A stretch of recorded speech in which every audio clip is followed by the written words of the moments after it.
Welcome participants. Welcome to the next lecture of our course Investing in Stock Market. Participants, this lecture is for online financial calculators for the financial planning, and we will also understand the concept of brokerage for the stock trading. आइए पहले हम जाने कि ये financial planning क्या है और इस फाइनेंशियल प्लानिंग को करने में ये ऑनलाइन फाइनेंशियल कैलकुलेटर्स हमारी किस तरह मदद करते हैं। पार्टिसिपेंट्स, अभी तक की वीडियोस से ये आप सभी को क्लियर हुआ है कि जब भी हम इन्वेस्टमेंट करते हैं so we require a systematic planning, right. We can not invest our money in a random way, right.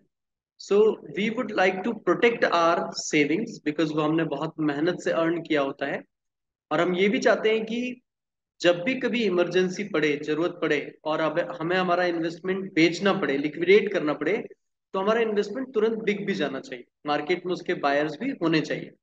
इसके साथ साथ हम ये भी चाहते हैं कि मार्केट से आने वाला रिटर्न एफडी के रिटर्न से कुछ ज्यादा होना चाहिए, राइट, यानी रिस्क फ्री रिटर्न से कुछ ज्यादा होना चाहिए।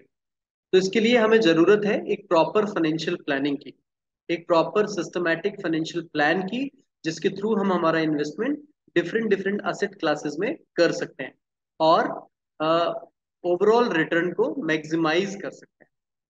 बट क्या ये इन्वेस्टमेंट हर एज ग्रुप के लिए सेम रहता है, हर पर्सन के लिए सेम रहता है? The answer is no. ऐसा बिल्कुल नहीं है।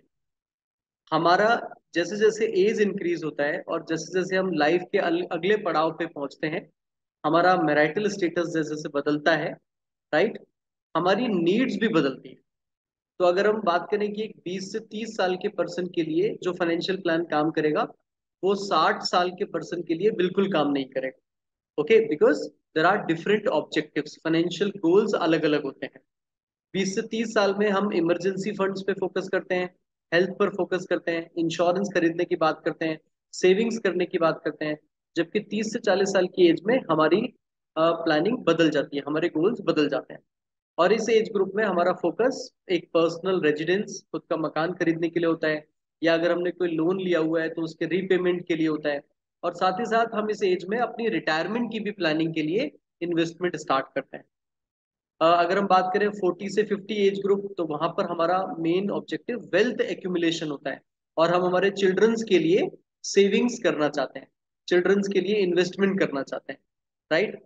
50 to 60 की एज ग्रुप में डेफिनेटली हम चाहेंगे कि हम पर लोन बिल्कुल ना हो या कम से कम हो, और साथ ही साथ हमारे पास एक अच्छा खासा कॉर्पस इकट्ठा हो जाए।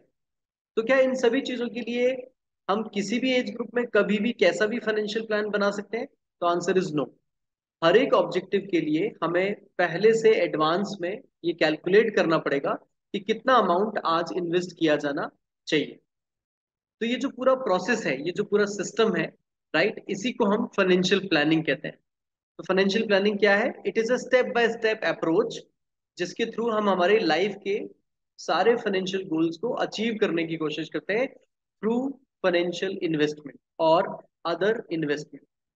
तो फाइनेंशियल प्लानिंग क्या है? It is a process of making a financial plan, जो कि हमें गाइड करेगा हमारी लाइफ की जर्नी के दौरान, राइट। स्पेशली ये हमारी मदद करेगा हमारी इनकम को कंट्रोल करने में, एक्सपेंसेस को मैनेज करने में, इन्वेस्टमेंट्स को इंक्रीज करने में, और साथ ही साथ हमारी ओल्ड एज की रिक्वायरमेंट्स को फुलफिल करने के लिए ये हमारी हेल्प करेगा। तो फाइनेंशियल प्लानिंग को हम डिफाइन कर सकते हैं कि it is a process of making budgets, it is a process of making plan of investment. Financial planning includes insurance management, it includes retirement planning, it includes investment management, it includes estate planning, right? And it also includes tax planning. तो overall financial planning के अंदर हम किसी भी individual की current income, cash inflows और outflows को analyse करते हैं, और ये चेक करते हैं कि क्या वो अपने फाइनेंशियल गोल को उस करंट इन्वेस्टमेंट से फुलफिल कर लेगा। यदि नहीं, तो उसके लिए फिर हम और एलोकेट करते हैं सेविंग्स को, और अच्छे इन्वेस्टमेंट एवेन्यूज में इन्वेस्ट करने का प्लान बनाते हैं। तो financial planning deals with proper cash flow management, right, it deals with appropriate investment, it deals with appropriate tax planning, right। यहाँ पर हम ये इंश्योर करते हैं कि हमारे डिपेंडेंट्स इन केस अगर हमें कुछ होता है तो उनकी फाइनेंशियल नीड्स फुलफिल हो और उनकी रिक्वायरमेंट्स को फुलफिल किया जाए, तो उसके लिए हम adequate insurance, specially term plans की प्लानिंग करते हैं, राइट। और हमारे बाद नेक्स्ट जनरेशन को हम क्या वेल्थ ट्रांसफर करके जाने वाले हैं, किसको क्या देने वाले हैं, ये सारा हम स्टेट प्लानिंग के अंदर मैनेज करते हैं। तो फाइनेंशियल प्लानिंग के अंदर एडवाइजर्स हमें इन सभी के लिए एडवाइस करते हैं, गाइड करते हैं।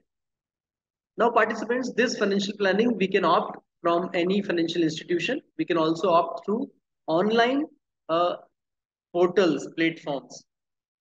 Now, the point comes how we can develop a successful financial plan. तो इसके लिए कुछ स्टेप्स हैं, जिसमें पहला है कि सबसे पहले हमें हमारी करंट फाइनेंशियल पोजीशन को एनालाइज करना चाहिए। हमारे पास इनकम के क्या सोर्स है, वेरिएबल इनकम कितनी है, फिक्स्ड इनकम कितनी है, दूसरा उस इनकम में से कितना एक्सपेंडिचर है, सेविंग कितना हो रहा है, और उस सेविंग में से हमारी करंट लाइबिलिटीज क्या है, कितनी ईएमआई हमारी अभी जा रही है, कितनी एलआईसी की पॉलिसीज का प्रीमियम पे कर रहे हैं हम, कितनी लोन्स की ईएमआई हमारी अभी जा रही हैं, और हमारे हाउस होल्ड एक्सपेंडिचर का क्या स्टेटस है। ये सारी चीजें एनालाइज करके ही हम हमारे बाकी फाइनेंशियल गोल्स के लिए प्लान बना सकते हैं। तो सेकंड स्टेप होता है सेटअप योर फाइनेंशियल गोल्स, और यहाँ हमें हमारे गोल्स को प्रायोरिटाइज करना होगा, राइट। उनको टाइम के अकॉर्डिंग फिक्स करना होगा कि कौन सा गोल हम किस एज में अचीव करना चाहते हैं। अगर हमें एक लग्जरी कार खरीदना है तो किस एज तक हमें वो कार खरीदना है, और उस समय उस कार का क्या प्राइस रहेगा, वो हमें एडवांस में प्लान करना पड़ता है। और उसके लिए हमें बहुत सारी कैलकुलेशंस की जरूरत पड़ती है, जिसमें ऑनलाइन फाइनेंशियल कैलकुलेटर्स हमारी मदद करते हैं। इसके बाद थर्ड स्टेप आता है choose the best investment plan, right. यानी हमारे गोल्स को अचीव करने के लिए long term, short term and medium term हमें बेस्ट इन्वेस्टमेंट प्लान की जरूरत होती है, जो हमारे रिस्क एपेटाइट के अकॉर्डिंग हमें हमारे ऑब्जेक्टिव्स को अचीव करने में मदद करे। इसके बाद हमारे लिए एक लाइफ इंश्योरेंस प्लान की आवश्यकता होती है। So we need a proper term plan insurance, we require health insurance, it is a mandatory in financial planning. We also require general insurance for our precious goods and assets. इसके बाद एक सबसे important last step है keeping a track record and monitoring the financial plan, कि हमने जो plan बनाया है, जो इन्वेस्टमेंट किया है, उसकी परफॉर्मेंस कैसी है, उसके रिजल्ट्स कैसे हैं, राइट। इसको एनालाइज करके हम ये कंफर्म करेंगे कि जो प्लान है वो हमारे गोल्स को अचीव कर रहा है या नहीं। अब इसके लिए ये एडवाइस किया जाता है कि जो गोल्स हैं हमारे, it should B smart goals, and here smart means specific, measurable, attainable, realistic and time bound. Okay, तो हर तरह के गोल्स की अ, एक प्रॉपर अप्रोच होती है, राइट। जैसे कि मान लीजिए our goal, specific goal is you need to know exactly what you want and when, right. तो अब इसके लिए इनकरेक्ट अप्रोच क्या होगी, I need money to pay my college fee in a years time. अगर हम सिर्फ इतनी सी प्लानिंग करते हैं तो ये एक इनकरेक्ट अप्रोच है, क्योंकि हमें ये नहीं पता लग रहा है इसमें कि हमारी कॉलेज की फीस एग्जैक्टली कितनी पे करनी होगी, यानी जब मैं कॉलेज में आऊंगा उस समय मेरे कोर्स की फीस कितनी हो जाएगी, तो मुझे इसके लिए कितना सेव करना है। तो राइट अप्रोच क्या है, I will save the money of ₹50,000 exactly to pay my fee at college. Similarly अगर हम मीजरेबल गोल्स की बात करें, so it can be like your goal should be measurable so that you know when you can achieve it, right? So suppose somebody is planning, I will pay my debt to my friends, but this is wrong. हमारे पास proper calculated values होनी चाहिए, like in the next 6 months I will return ₹3,000 to my 2 friends for lending me their money. तो आप देखिए यहाँ specific time frame है, specific amount है, जिसके थ्रू हम इस गोल को मीजर कर सकते हैं। Our goal should be attainable, right. यानी अगर हम कहें कि हम पैसा सेव करेंगे, आई विल सेव मनी, तो फिक्स नहीं दिख रहा कि कितना अमाउंट सेव करेंगे आप। तो you should specify like I will save ₹2,000 each month by cutting down on eating out and partying bills, right. तो यहाँ स्पेसिफिक है कि आप पैसा किस तरह सेव करने वाले हैं, a proper actionable plan, attainable plan. Then it should be realistic, okay, and it should be time bound. अगर आप अपने फाइनेंशियल गोल्स को इन स्मार्ट गोल्स की तरह डिजाइन करेंगे तो डेफिनेटली आप अपने गोल्स को अचीव भी कर पाएंगे टाइमली, और आपका फाइनेंशियल प्लान भी आपको अचीव करके देगा आपके टारगेट्स को। इसी चीज को आप इस तरह भी क्लासिफाई कर सकते हैं, for a particular age group आप गोल्स फिक्स करें कि आपका गोल क्या है। जैसे मान लीजिए एक पर्सन है मिस्टर शांतनु, उसका गोल है एजुकेशन, उसको एक टू व्हीलर खरीदना है, वेकेशंस पे जाना है, मैरिज करनी है और खुद का एक घर खरीदना चाहता है। तो हर गोल का एक टारगेट डेट होना चाहिए, राइट? जैसे कि एजुकेशन 2011, टू व्हीलर्स 2014 में खरीदना है, वेकेशन पे 2016 में जाना है, मैरिज 2018 में प्लान की है और हाउस 2020 में बनाना है, राइट? तो यहाँ पर हमने हमारे गोल्स को शॉर्ट, मीडियम और लॉन्ग टर्म के अकॉर्डिंग क्लासिफाई किया है, और साथ ही साथ ये भी एस्टिमेट किया है कि एग्जैक्टली कितना अमाउंट रिक्वायर्ड होगा उस पर्टिकुलर डेट पर इन रुपीज लैख, यानी आज की क्या कॉस्ट है और वो कॉस्ट ग्रो होकर कितनी हो जाएगी उस डेट तक। और फिर हर एक गोल के अकॉर्डिंग हमें एक प्लान बनाना चाहिए। जैसे एजुकेशन का देखिए, आप यहाँ लिखा हुआ है, finance your fees partly from your parents funds and partly by taking loans. So there is a specific plan कि कुछ पैसा मैं अपने पेरेंट्स से लूंगा, कुछ पैसा मैं एजुकेशन लोन से लूंगा। टू व्हीलर खरीदने के लिए bye 2013 it is expected you would begin to earn money, so you can save 10,000 every year, so in 3 years you can have enough fund to buy a vehicle। तो आप देखिए specific goals हैं कि अगर vehicle 30,000 रुपये का आता है, 10,000 रुपये अगर हर साल सेव किए जाएं तो 30,000 रुपये में वो व्हीकल हम खरीद पाएंगे 2015 में, अगर हम 2013 से शुरुआत करते हैं तो, right? Similarly vacation, marriage and house के लिए भी इसी तरह से हम स्पेसिफाई कर सकते हैं कि वो पैसा कहाँ से आएगा, कितने पैसे की जरूरत होगी और एग्जैक्टली हम उसे कैसे मैनेज करेंगे।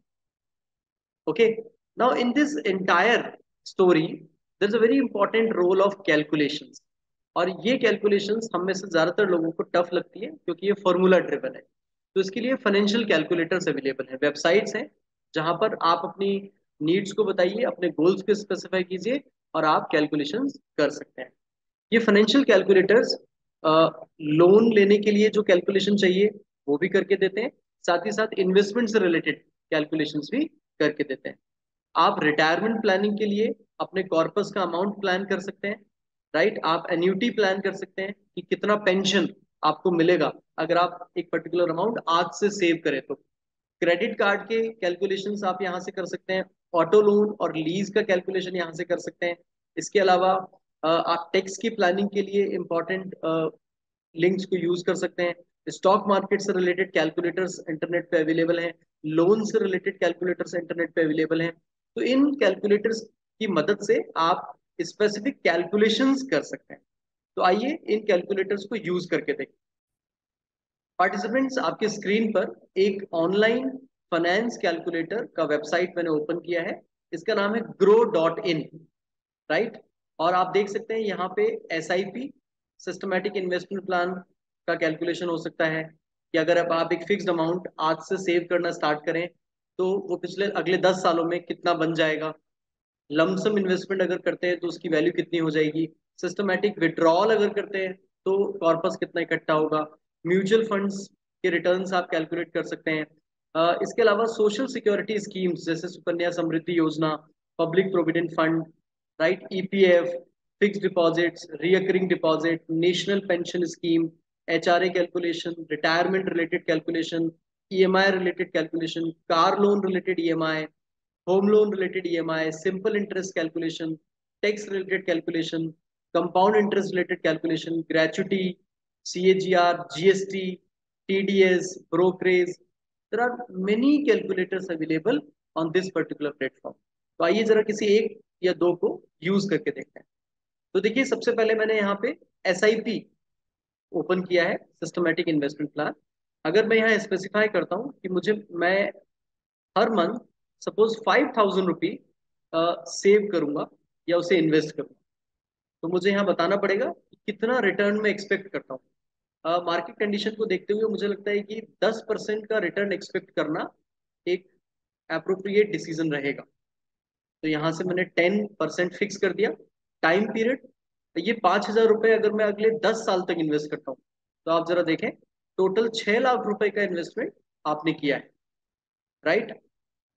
और 10% के हिसाब से लगभग 4,32,000 रुपए एज अ इंटरेस्ट आपको रिसीव होंगे, और आपकी टोटल वैल्यू लगभग ये 10,32,000 के आसपास हो जाएगी।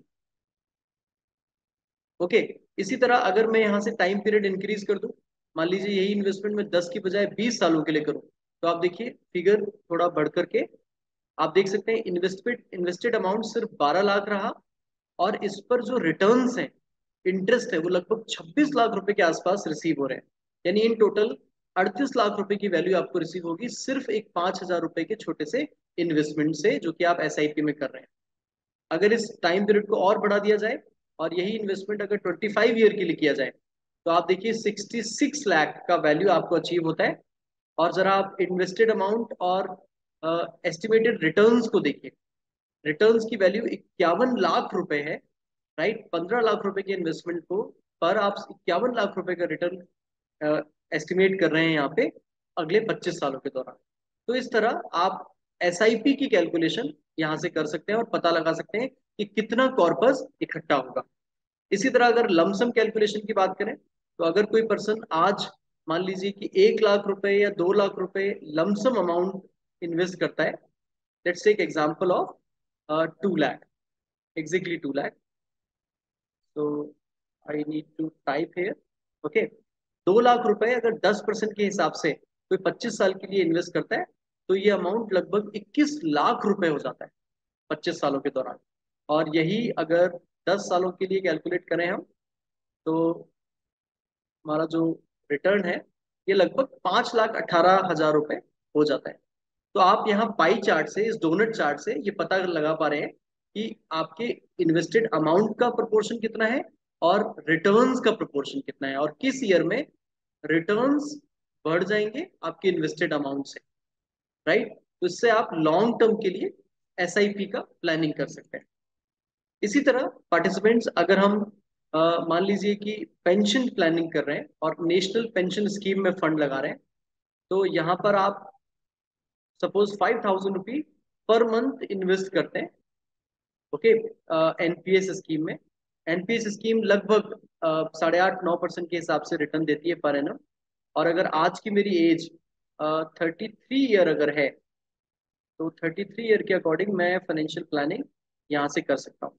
तो मैं देख पा रहा हूँ कि लगभग 16,20,000 रुपए मैंने इन्वेस्ट किए, और रिटायरमेंट पर मुझे 52 लाख रुपए का इंटरेस्ट मिलेगा। टोटल मेच्योरिटी अमाउंट लगभग 68 लाख रुपए का होगा, और मिनिमम एन्युटी इन्वेस्टमेंट लगभग 27 लाख रुपए का मुझे रिसीव हो जाएगा एनपीएस स्कीम के थ्रू, नेशनल पेंशन स्कीम के थ्रू। राइट, इसी तरह पार्टिसिपेंट्स हम और भी कैलकुलेटर्स को यूज कर सकते हैं, जैसे home loan calculator. Home loan calculator में मान लीजिए कि किसी ने 20 लाख रुपए का लोन लिया है, और ये 20 लाख रुपए का लोन अगर हमें लगभग 8% की रेट ऑफ इंटरेस्ट से मिले आज की डेट में, और अगर ये लोन हम अगले 20 सालों के लिए लें, तो हमें देखिए यहाँ पे 16,729 रुपए का ईएमआई पड़ेगा, और लगभग 20 लाख रुपए का प्रिंसिपल हमें पे करना है यहाँ पे, और इस पर हमें 20 लाख का ही इंटरेस्ट भी पे करना पड़ेगा। तो लगभग दुगना पैसा 20 साल के होम लोन में हमारी पॉकेट से जाएगा, और लगभग 40 लाख रुपए का पेमेंट हमें उस बैंक को करना पड़ेगा अगर ये 8% का रेट ऑफ इंटरेस्ट रहता है। तो यही रेट ऑफ इंटरेस्ट अगर 8 की बजाय 10% पे पहुंच जाता है, तो हमें लगभग 46 लाख रुपए का पेमेंट करना पड़ेगा इस पूरी ड्यूरेशन में, 20 साल की ड्यूरेशन। राइट, तो इस तरह आप देख सकते हैं कि ईएमआई का कैलकुलेशन हमने कर लिया, साथ में ये भी पता लगा लिया कि टोटल कितना इंटरेस्ट हमें पे करना पड़ेगा इस होम लोन के कॉन्ट्रैक्ट में। Now similarly participants, we can also calculate brokerage, can also calculate salary, TDS कितना टैक्स बनता है आपका, इनकम टैक्स कितना बनेगा। ओके, सिंपल इंटरेस्ट कैलकुलेशन आप यहाँ से कर सकते हैं। कार लोन की ईएमआई आप कैलकुलेट कर सकते हैं। मान लीजिए कि एक 10 लाख रुपए की कार में लेता हूँ, और लगभग 8 या 9% की रेट से मुझे अगर लोन मिलता हो, तो 5 साल की ईएमआई मुझे लगभग 20,758 रुपये मंथली पड़ेगी, जिसके लिए प्रिंसिपल अमाउंट लगभग 10 लाख है, और this is the total interest which I have paid, और टोटल मुझे 12,45,501 रुपए का पेमेंट इसके लिए करना पड़ा। Okay, so this is beauty of financial calculators. इस तरह के कैलकुलेटर से हम बहुत ही इजीली, क्विकली कैलकुलेशंस कर सकते हैं हमारी फाइनेंशियल प्लानिंग के लिए। Similarly fncalculators.com, this is another website जहाँ पे सारे फीचर्स हैं। और भी बहुत सारी वेबसाइट्स हैं जैसे कि financialmentor.com, ये भी हमें अलग अलग पर्पस के लिए कैलकुलेशंस करने के ऑप्शन देता है, राइट।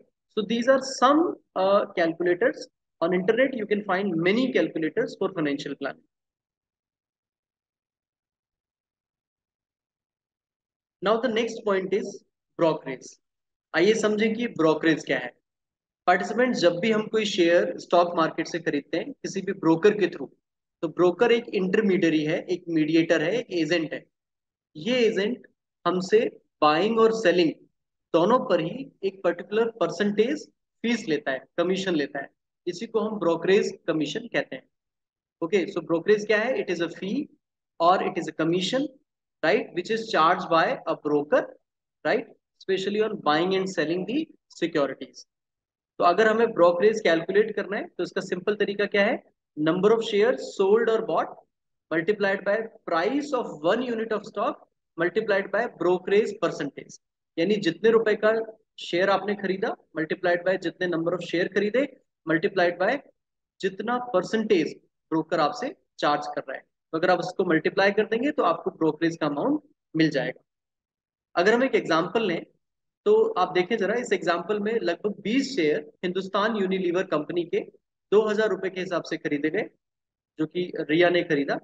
और 10 दिन के अंदर रिया ने 2,100 रुपए के अंदर उस शेयर को वापस बेच दिया। ब्रोकर 0.5% ब्रोकरेज फीस चार्ज करता है। तो इस ट्रांजेक्शन में रिया ने 20 शेयर 2,000 रुपए के हिसाब से खरीदे और वही 20 शेयर 2,100 रुपए के हिसाब से बेच दिए। तो ऐसा करने से टोटल टर्नओवर रिया का 82,000 रुपए का हुआ, 82,000 रुपए का हुआ। अब इस 82,000 पे अगर हम 0.5% का फी चार्ज करें, राइट, तो ये लगभग 410 रुपए आता है, राइट। यानी रिया को 410 रुपए एज अ ब्रोकरेज कमीशन देना होगा अपने ब्रोकर को। तो ब्रोकरेज बाइंग और सेलिंग दोनों ही तरह के ट्रांजेक्शन पे चार्ज की जाती है। अभी ये ब्रोकरेज कैलकुलेशन के लिए भी हमारे पास ऑनलाइन कैलकुलेटर्स अवेलेबल है। जैसे कि मैंने आपको बताया, ब्रोकरेज कैलकुलेटर्स क्या है? These are online tools, these are online programs, artificial intelligence based softwares, right, जो हमारी हेल्प करते हैं क्या पता करने में? एग्जैक्ट चार्जेस जो कि किसी भी ट्रेड को करने में हमारी पॉकेट से लगने वाले हैं। तो कुछ फेमस कैलकुलेटर्स हैं, जीरोधा, ग्रो.com, अपस्टॉक.com। यहाँ से आप आपकी ब्रोकरेज बहुत ही इजीली कैलकुलेट कर सकते हैं। Now for your understanding I am sharing one example, right, of these websites. तो पार्टिसिपेंट्स, ये जीरोधा का एक वेबसाइट है जिसपे हमें ब्रोकरेज कैलकुलेटर मिलता है। यहाँ हमें स्पेसिफाई करना होगा कि हम इंट्राडे ट्रेडिंग कर रहे हैं या बाय एंड होल्ड करके हम लॉन्ग टर्म के लिए ट्रेडिंग कर रहे हैं, इन्वेस्टमेंट कर रहे हैं। ब्रोकरेज कैलकुलेशन के लिए स्पेसिफाई करना होगा कि आपको कितने रुपए में एक शेयर आपने खरीदा है। मान लीजिए कि कोई शेयर हमने 1,000 रुपए का खरीदा और 1,100 रुपए में उसे बेचा, और ऐसा हमने 400 शेयर्स के साथ किया, यानी हमने 400 की क्वांटिटी बाय की और सेल की। तो इस कैलकुलेशन में जो हमारा टोटल टर्नओवर होगा किसी भी स्टॉक एक्सचेंज में, बीएससी या एनएससी में, लगभग 8,40,000 रुपए का होगा। और इसमें बाइंग एंड सेलिंग दोनों इंक्लूडेड है। तो यहाँ देखें आप, ब्रोकरेज 40 रुपी स्टैंडर्ड चार्ज किया जा रहा है। इसके अलावा गवर्नमेंट जो भी टैक्सेस लेती है, clearing charges, GST charges, SEBI charges, stamp duty, total tax, everything it is included है। और फाइनली हमें हर शेयर पे 100 रुपए का मुनाफा हुआ था। तो 40,000 रुपए का मुनाफा होना चाहिए था, बट हमारे हाथ में 40,000 रुपए ना आके सिर्फ 39,797 रुपए ही आएंगे। तो जो बाकी पैसा है ये ब्रोकरेज और अदर एक्सपेंसेस में कैलकुलेट हो गया, काउंट हो गया। तो इस तरह हम जीरोधा जैसे ब्रोकर से ऑनलाइन कैलकुलेशन कर सकते हैं। और यहाँ पे हर मार्केट के लिए कैलकुलेटर्स अवेलेबल है। जैसे अभी जो आपने एग्जांपल देखा ये सिर्फ इक्विटी ट्रेडिंग के लिए है। इसी तरह अगर डिलीवरी लेते हैं तो हम यहाँ से कैलकुलेट कर सकते हैं। F and O, future and options के लिए ब्रोकरेज आप यहाँ से कैलकुलेट कर सकते हैं। इसी तरह आप और भी वेबसाइट्स यूज कर सकते हैं जैसे कि ग्रो.com। ओके, सो ग्रो.com पे भी आपको स्पेसिफाई करना होगा कितने शेयर आपने खरीदे हैं, कितने अमाउंट में खरीदे हैं, कितने अमाउंट में बेचे हैं, टोटल टर्नओवर आपका कितना हुआ, प्रॉफिट एंड लॉस कितना हुआ, और एग्जैक्टली कितना चार्ज ब्रोकर आपसे चार्ज करेगा। तो आप इस कैलकुलेशन के बेसिस पे ब्रोकर्स को कंपेयर कर सकते हैं और पता लगा सकते हैं कि कौन सा ब्रोकर कम फीस लेता है, कम ब्रोकरेज चार्ज करता है, और आप उसके पास ट्रेडिंग कर सकते हैं। Similarly upstock.com, it is also a new broker in these days, जो कि काफी अच्छा फैसिलिटी प्रोवाइड कर रहा है। तो यहाँ पर भी आप स्पेसिफाई करें intraday trading, suppose 100 shares we are going to buy at a price of 50 rupee and selling price suppose it is 80 rupee. तो इस ट्रांजेक्शन में आप देखें, जैसे ही हम यहाँ पे वैल्यू फिक्स करते हैं तो ब्रोकर हमको इसके चार्जेस कैलकुलेट करके दे देता है। Now because of the internet it is not working right now, wait a minute.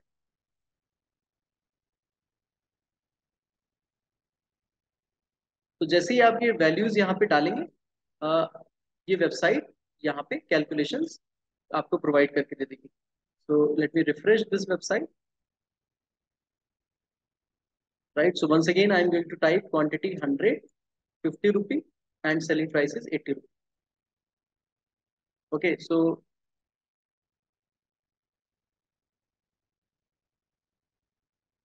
there is some internet connectivity issue, that's why it is not calculating. Otherwise you can calculate from this website as well. Okay, so in this way you have seen that we can utilize uh, our online uh, calculators for estimating the brokerage. Now participants, let's summarize this session. So in this session we have seen the utility of financial calculator, the role of financial planning and role of financial calculators.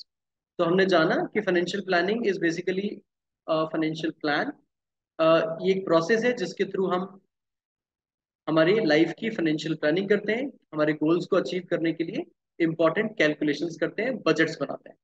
और इन budgets को बनाने में ये online calculators हमारी मदद करते हैं। इसके थ्रू हम एस्टिमेट कर सकते हैं कि एक पर्टिकुलर कॉर्पस, अगर मुझे मेरे रिटायरमेंट पे लगभग 1 करोड़ रुपए चाहिए, तो उसके लिए मुझे आज से कितना इन्वेस्टमेंट करना होगा, मंथली कितना इन्वेस्टमेंट करना होगा, ईयरली कितना इन्वेस्टमेंट करना होगा, और उस इन्वेस्टमेंट को अगर हम किसी एक पर्टिकुलर असेट क्लास में इन्वेस्ट करें तो कितना ब्रोकरेज हमको पे करना होगा।